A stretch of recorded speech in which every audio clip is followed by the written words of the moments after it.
बिस्मिल्लाहिर्रहमानिर्रहीम। अस्सलाम वालेकुम फ्रेंड्स, कैसे हैं आप। मेरे चैनल पे मिलती हैं आपको मेकअप के ट्रिक्स एंड हैक्स। तो जी आज मैं आपके लिए लेकर आई हूँ क्लास 7। जैसा कि आप जानते हैं कि मैंने बेस की क्लास दी हुई है और मैंने नोट्स बनाए हुए हैं। और ये मैंने इसलिए बनाया हुआ कि लिखी बात जहन पर ज़्यादा देर असर रखती है। तो आज मेरे जहन में ख्याल आया कि क्यों ना आफ्टर ब्लीच या आफ्टर फेशियल हमारे चेहरे पर जो रेडनेस हो जाती है, जैसे जली हुई स्किन होती है, या कभी बाजू का बहुत ही ज़्यादा रेड हो जाती है, जैसे चीन एरिया, चीक्स हमारे हो गए, फॉरहेड हो गया। तो ऐसी जगह जो बहुत ये तकरीबन सेंसिटिव होती है, अगर ऐसी हो जाए तो हमें क्या करना चाहिए। तो जी हर ब्यूटिशियन के पास एक सोडो क्रीम होती है, और अगर नहीं है किसी के पास तो वो लेकर रख लीजिएगा, क्योंकि ये फार्मेसी से मिलती है और ये सोडो क्रीम बहुत अच्छी है। हमारी एक क्या कहते हैं क्लिनिक अप का भी काम करती है। हमारे पास ये क्रीम हो तो ऐसी जिल्द जो हो जाए, रेड हो, जली हुई हो जाए, तो हमें उस पर एक मोटी सी लेयर लगानी है और हमें इसे 15 से 20 मिनट तक रखना है। उसके बाद आप रोज़ वाटर का स्प्रे करें, उस क्रीम को हटा दें, तो इंशाल्लाह ये शिकायत दूर हो जाएगी। नंबर 2 पे है जी हमारे पास कैलामाइन लोशन होना चाहिए।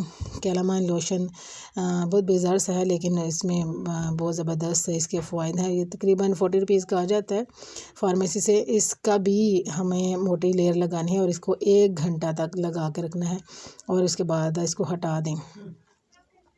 लेकिन कभी भी जब आप ब्लीच करें और फ़ौरन ही अगर ब्लीच हटाएं और आपको ये शिकायत हो और आप इसका इलाज कर सकते हैं, लेकिन जब ब्लीच करें उसके बाद आपने वो कभी भी नहीं लगाना, स्क्रब कभी भी यूज़ नहीं करना, क्योंकि जब ऐसी सेंसिटिव स्किन हो जाती है या ख़राब हो जाए, डैमेज हो जाती है, उसको और मज़ीद रगड़ना बेवकूफ़ी है। ठीक है, तो अगर यही मसला आपकी ऑयली स्किन के लिए है, ये जो 2 प्रॉब्लम है, ये जो अगर आपकी ड्राई स्किन है तो होंगे ही, सर्दियों में विंटर के सीज़न में तो ये होगा मसला। ठीक है, सम टाइम हमसे ब्लीच सही नहीं बनती, क्वांटिटी कम ज़्यादा हो जाती है तो भी मसला हो जाता है, या फिर ड्राई स्किन हो और सेंसिटिव स्किन हो तो भी हो जाता है। लेकिन अगर यही मसला ऑयली स्किन के ऊपर हो जाए तो हमें क्या करना चाहिए कि हमारे पास मुल्तानी मिट्टी हो और मुल्तानी मिट्टी में हमने रोज़ वाटर डालना है। तो जी आधा चम्मच हमने कैलामाइन लोशन इसमें डालकर 10 मिनट या 20 मिनट के लिए लगाना है और उसके बाद रिमूव कर दें आप, तो इंशाल्लाह इस बसने से जान छोड़ जाएगी। और उसके बाद जी यही मसला अगर हमारे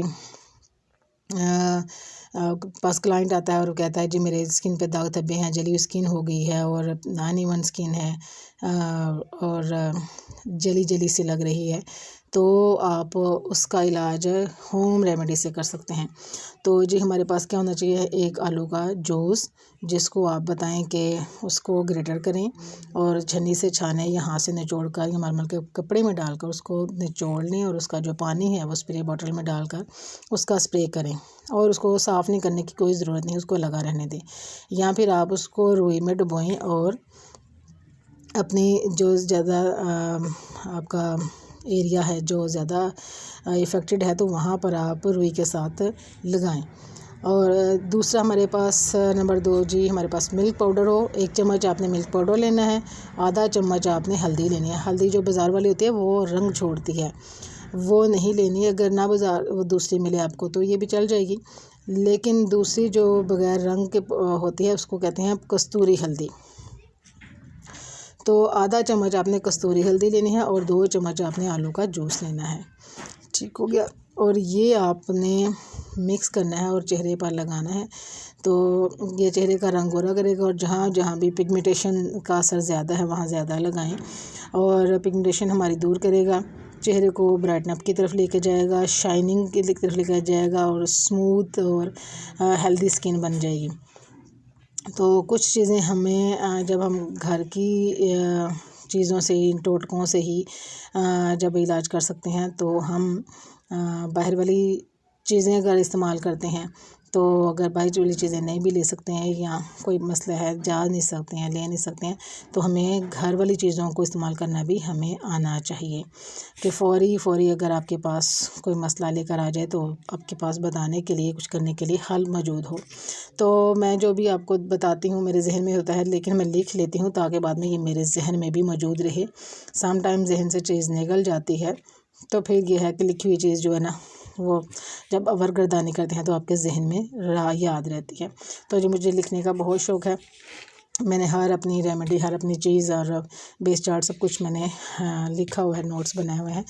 तो ठीक है जी, आप मेरी वीडियो को लाइक करते हैं, शेयर करते हैं, वॉच करते हैं, बहुत शुक्रिया। मेरे चैनल को सब्सक्राइब करना ना भूलिएगा। अपनी दुआओं में याद रखिएगा। ओके, अल्लाह हाफिज़।